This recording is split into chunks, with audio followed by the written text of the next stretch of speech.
The skyscrapers causing vertigo. The countdown begins in Tokyo. Hello mga friendies! Ngayon nga pala ay day 4 namin dito sa Vietnam. Ngayon nga pala ay day 4 namin, so hahanap kami ng gagalaan. Ito nga pala yung sightseeing na bus mga friendies. So dapat sasakay kami dyan, tag 200 pesos.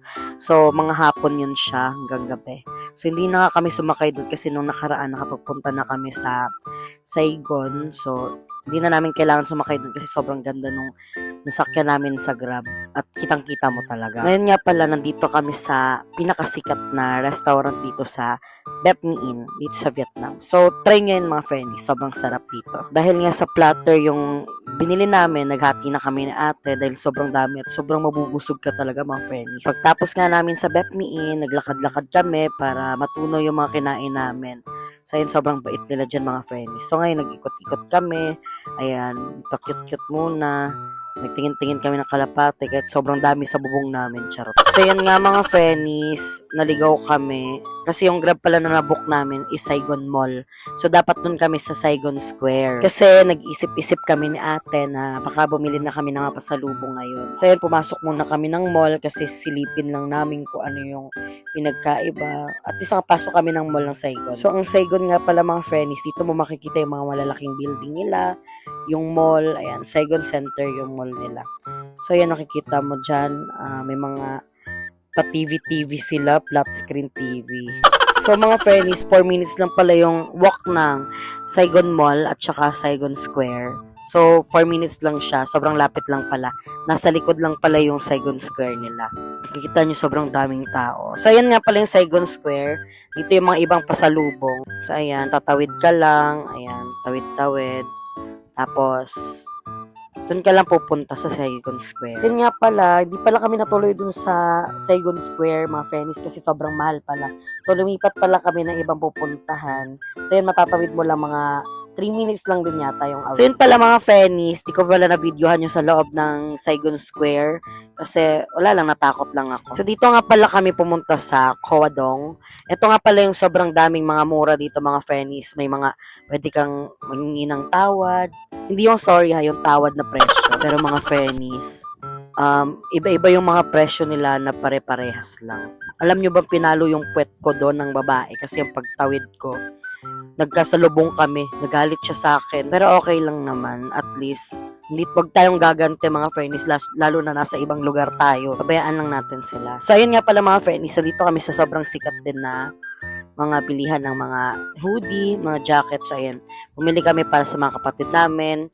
Ayan, nilibre din ako ni ate niyan. Gift niya yan sa akin. Habang namimili nga pala kami ng jacket, ayan, nagka-anxiety ako. Ayan, nag-anxiety ako mga friends. Bigla na lang ako naiyak, siguro sa sounds din. Pag-uwi nga namin, pagtapos namin mamili, nakatulog kami, tas mga 10 p.m. nagising na kami. So, pumunta nga pala kami sa Oasis Cafe. Ayan. Sobrang ganda dito mga friends. Sabi ko kay ate, nabibili ako ng damit na maganda. Tapos, ayan, isusuot ko. Tapos, dito kami pupunta. Alam nyo ba mga friends, isang tsinelas lang dala ko. Tapos, lahat ng mga damit ko, tsinelas lang yung partner. Pagpasok nga namin, sobrang ganda. Parang napapasabi ka ng wow. Parang sumakses. Charot. Pero oo nga mga friends, sobrang ganda dito. So, hindi na kami pwede mag-order kasi magko-close na sila.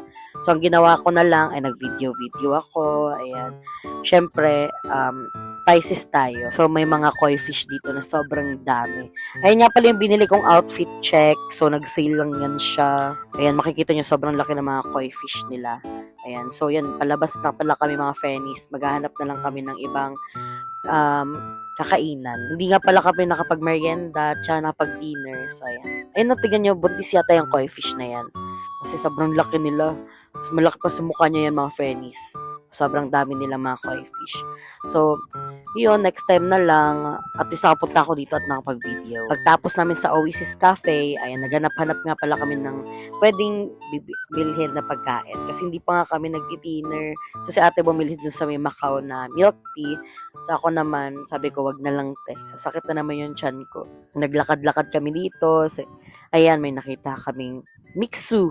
Meron din pala silang ganito. Sa Thailand din meron. So, ayan, naglakad-lakad kami. Ayan, may mga popcorn sila na tinda. Kaso, Ayoko na ng popcorn, be. Ang dami niya sa Pilipinas. So, ito nga pala yung parang church yata nila. Temple, ayan. So, ito nga pala, mga friends, sobrang bait nung nagtitinda. Di ko na pala na-videohan si Kuya, pero sobrang bait niya. 11 p.m., magko-close na sana siya. Tapos nagtanong kami kung ano yung pwedeng kainin sa tinda nila. So, ayun, bumili nga pala kami ng black chicken. Ayun, sobrang bait ni Kuya. Yan yung binigay niya sa amin. Tapos, alam nyo, mga friends, binigyan pa kami ng libreng mga apple at bayabas.